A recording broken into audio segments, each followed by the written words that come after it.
What's up? One of my favorite things in movies are parallels, or what I'm kind of calling like reflection points. Things that are introduced early in a script or movie and are brought to fruition towards the end.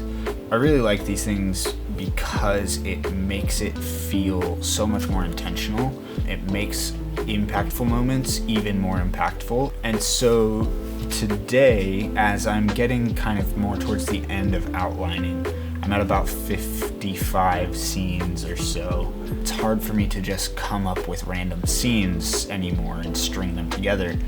I'm getting to the point where I'm starting to kind of put even more structure in place than I was in the ideation phase.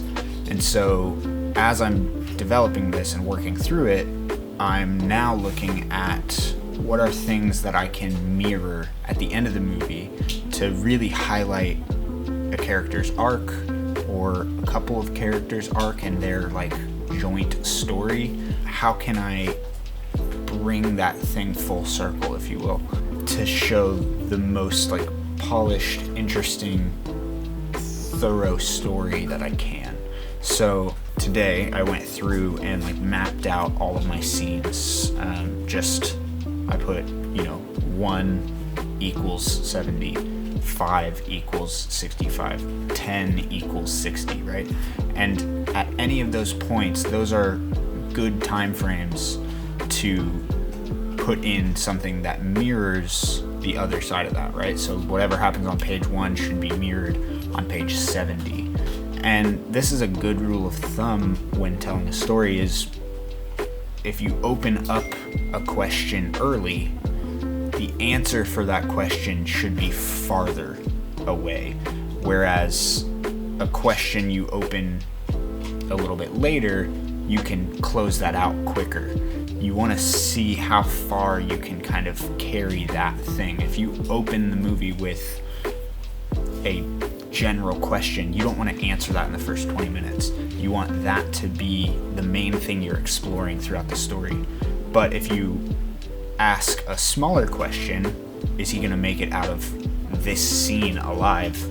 You don't want to drag that, in the middle of the movie until the end of the movie. You want to drag that maybe 5 minutes.